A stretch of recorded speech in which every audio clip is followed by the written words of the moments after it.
Bawasan na ang multa sa mga mauhuling jaywalker o yung mga tumatawid sa maling lugar.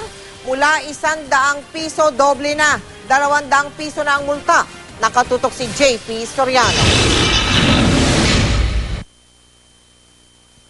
Kuha ito ng CCTV ng MMDA kamakailan.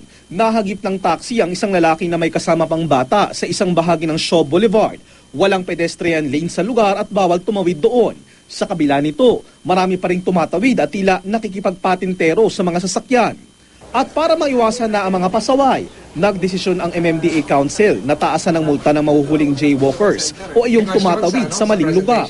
Mula 100 pesos, itinaas na sa 200 pesos ang multa. Ipatutupad ito sa lahat ng lungsod sa Metro Manila, maliban sa Quezon City na nagpapatupad ng 500 pesos minimum fine sa jaywalkers. Magkakaroon rin ng single ticket para dito na tatawaging Pedestrian Violation Receipt o PVR.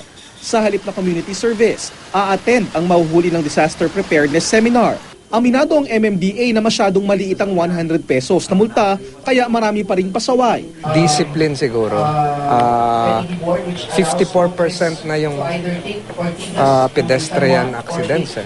Sa tala ng MMDA noong 2011, umabot sa mahigit 5,000 ang nasugatan mula sa mga pedestrian-related accidents. 181 ang namatay. Sa bahagi ito ng EDSA Taft northbound sa Pasay, nakapaskil ang malaking bawal tumawid at nakamamatay.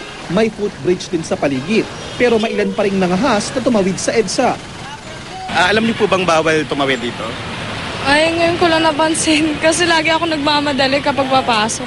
Sir, alam niyo bang bawal tumawid? Hindi kasi alanganin yung baba namin sa jeep. Ang isang nakikitang dahilan ng Metro Mayors, ang dumaraming vendor sa kalsada na umuukupa na sa mga tawiran. Yung monumento, maliit yung punong-puno ng sidewalk vendor. So, saan sila dadaan? Hati naman ang reaksyon ng ilan sa pagtaas ng multa sa jaywalking. Hindi ako pabor, masyado nang malaki yon. Tumawid lang naman eh.